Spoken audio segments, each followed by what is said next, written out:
Hello everyone, welcome to my new blog.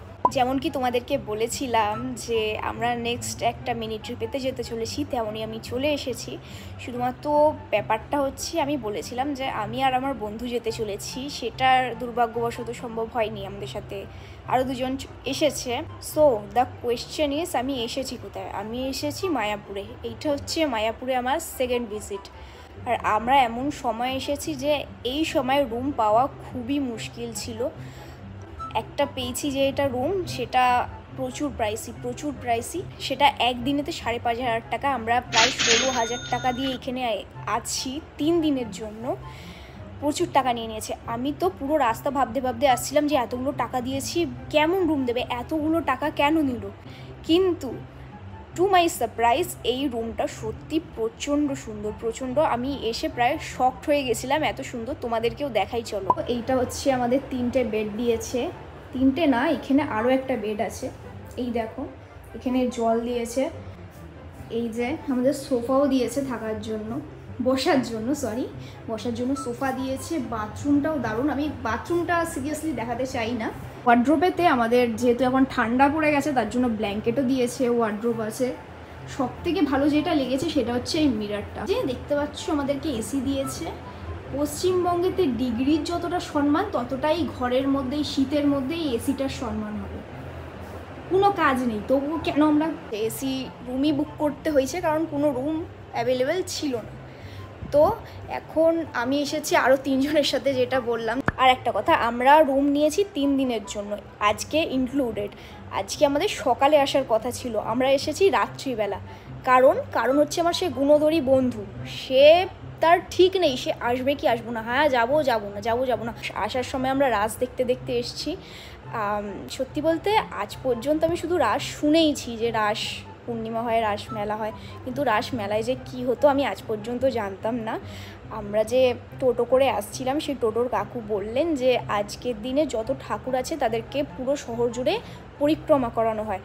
তো আমরা কিছু ঠাকুর দেখতে পেলাম যাদেরকে পরিক্রমা করানো হচ্ছিলো। এই প্রথমবার আমি রাস দেখলাম। আর তোমাদের এটা প্রশ্ন আসতে পারে মনেতে, যে আমি যে বলছি আমার বন্ধু তারা কোথায়, রুমেতে নেই কেন? তারা এখন খেতে গেছে। আসার সময় আমরা খেয়ে এসেছি, আমি তো পেট ভর্তি করে খেয়ে নিয়েছি, ওরা খায়নি, কারণ ওরা অনেক রাত্রিবেলা খায়। কাবার্ডের মধ্যে আমি ব্ল্যাঙ্কেট যখনই দেখেছি আমি জাস্ট খামচে ধরে নিয়ে চলে এসেছি, কারণ আমি জানি আমি এই রাত্রিবেলায় এই ব্ল্যাঙ্কেট ছাড়া শুতে পারবো না, এত ঠান্ডা পড়ে গেছে মায়াপুরেতে। আমাদের হাওড়ার তুলনায় এই মায়াপুরে যেন বেশি ঠান্ডা। সো আজকে এটা এতটাই রাখলাম, কারণ প্রচুর পরিমাণে ভাট বকা হয়ে যাচ্ছে। এখন আর কিছু করার নেই, এখন তো 10টা বাজতে যায়, এখন ঘুমিয়ে পড়বো, এখন আর কিছু দেখানোর নেই দুর্ভাগ্যবশত। কি করলাম তারপর কালকে দেখাবো, যতটা সম্ভব যতটা পারি তোমাদেরকে দেখানোর চেষ্টা করব। হোপফুলি তোমরা শেষ অবধি দেখবে যে আমরা কি করলাম, আমাদের সাথে কি হলো।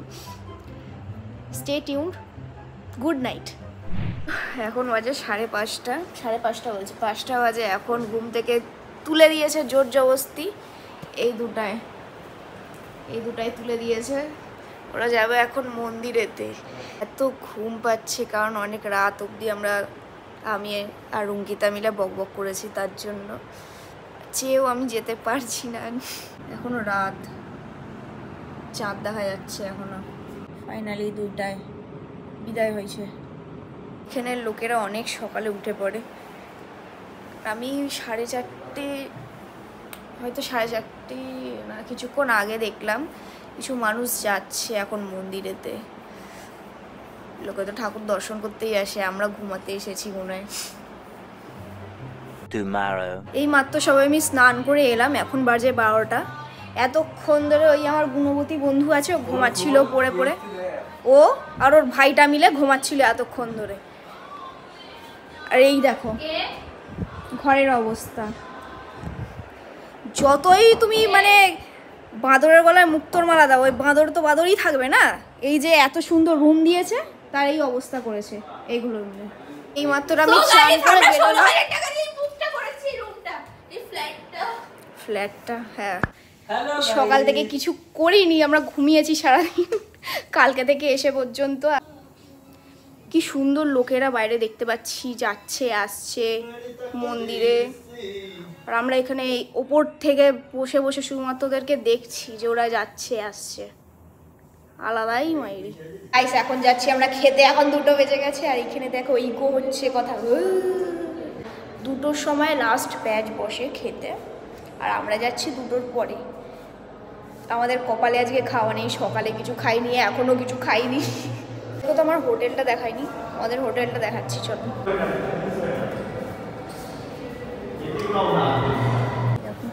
কি সুন্দর করছে।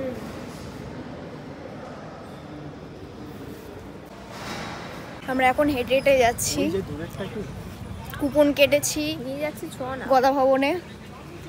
এখন হেঁটে হেঁটে যাচ্ছি, কি খিদে পেয়েছে, এনার্জি নেই যাওয়ার।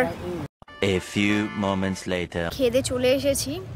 ওইখানেতে ভেতরে ভিডিও করিনি কারণ এখানে অনেক লোকেরা খাচ্ছিল, আমি ওদের ডিস্টার্ব করতে চাইনি, তাই জন্য ভিডিও করিনি। এখন খাওয়া দাওয়া হয়ে গেছে, এখন হেঁটে হেঁটে হোটেলে যাবো, গিয়ে আবার শুয়ে পড়বো ধাপাস করে। তো এখন আমরা বেরোবো, কিছু তো দেখাইতেই পারবো না। সো আমি রেডি হয়ে গেছি, এই দেখো।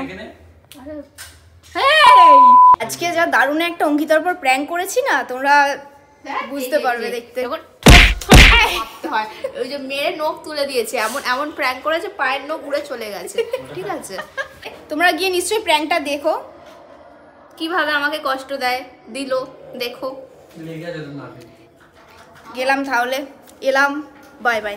তো এখন চলে এসেছি খাওয়া দাওয়ার পরে, এখন আবার শুয়ে পড়েছি। আজকে সারাদিনটা শুধু খেয়ে শুয়ে কেটে গেল পুরো। আর আজকের দিনে তো আজকেও তোমাদের কিছু দেখাতে পারলাম না, কারণ মন্দিরেতে যেহেতু ফোন অ্যালাউ নেই। আর বাকি জায়গাগুলো কালকে যাবো, কালকে তোমাদেরকে দেখাবো। তো এখনের জন্য এতটাই, ততক্ষণের জন্য বাই বাই।